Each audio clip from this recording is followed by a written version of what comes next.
Up until now, we've used the delay function to set the timing on our LED flashing. We're going to look at a technique now that doesn't use delays, and that means that you can have your Arduino doing other things while it's blinking an LED.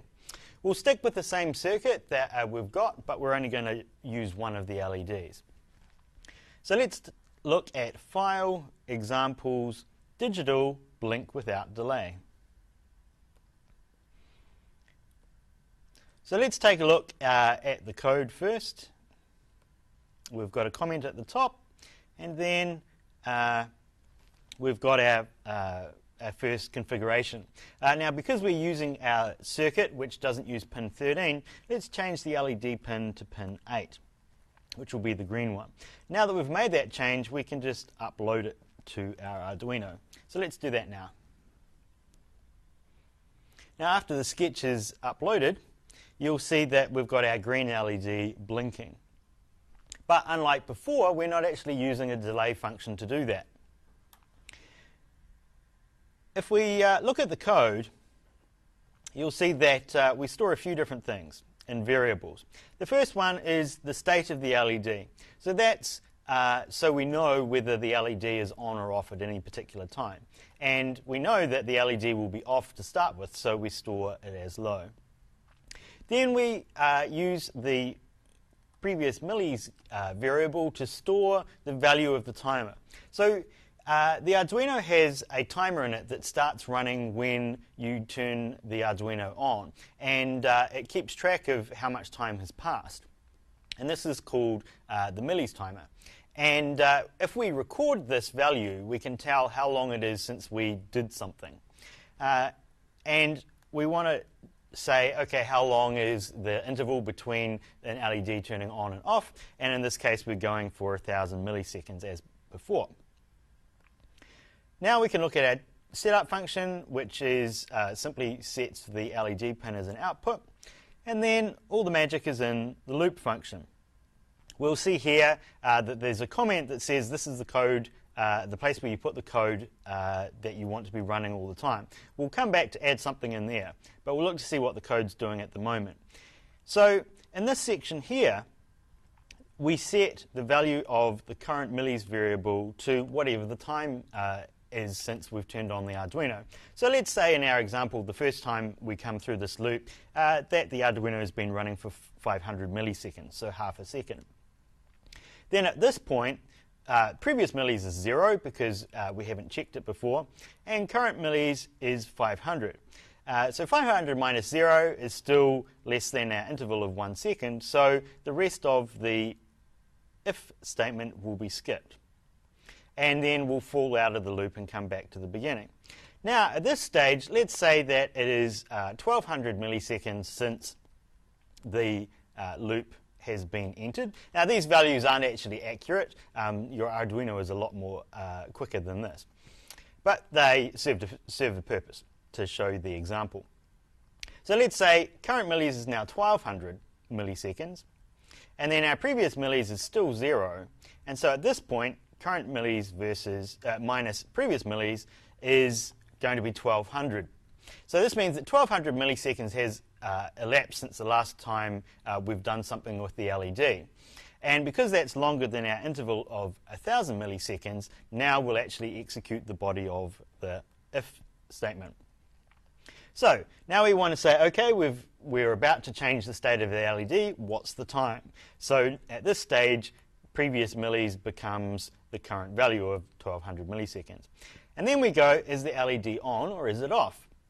And if it's off, then we want to turn it on. And if it's on, then we want to turn it off. And then finally, we actually set the LED to the off or on state. So then we will drop out of the loop and we'll come back to here and say by now it might be 1,500 milliseconds has passed. And so we check to see 1,500 milliseconds minus 1,200 milliseconds is only 200 milliseconds, and so that's not bigger than an interval, so we just carry on through the loop and nothing is done to the LED. So you'll notice that we then go through this line of code, or any code that we put in here, really rapidly, and there's no use of delays in there at all. So that means that we can make use of the extra time that we have to do another function. So in this case, let's add something that will print a random number to the serial monitor. So to begin with, we will make sure that we set up the serial connection. And then here we will send something to the serial monitor. Now, let's say we want to send a random number, because it's a nice way of showing that we're doing this rapidly. Now, let's say you don't remember how to use the random function. Let's go to the Arduino library reference and language reference. So it's arduino.cc/n/reference/homepage. And this is a really handy page if you're not quite sure how to do something or how to use a particular function, method, or operation. You can look it up in the language reference.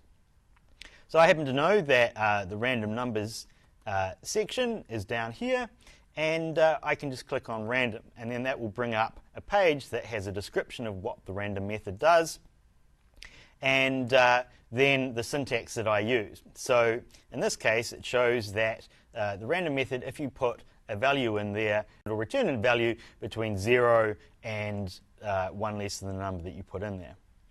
So we don't really care if it's actually random or not, so we'll just use that form. So at this stage, we can type random and then say 1,000. And so that will mean that it will give us a number between 0 and 999. It's a thing to watch if you're using random numbers, is that if you actually want the maximum number to be 1,000, you need to remember to change that to 1,001, for example. So at this stage, we can now upload this sketch to our Arduino. Now, if we tried to do this same functionality in our standard Blink sketch, it means that we would only have one random value every second or every 2 seconds. But with this, we'll get lots and lots of random values at once. So let's upload that now.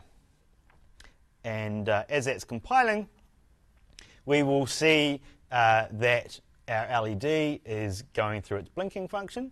And if we open up the serial monitor, we will see that we have lots and lots of random numbers, or pseudo-random numbers if you want to be precise.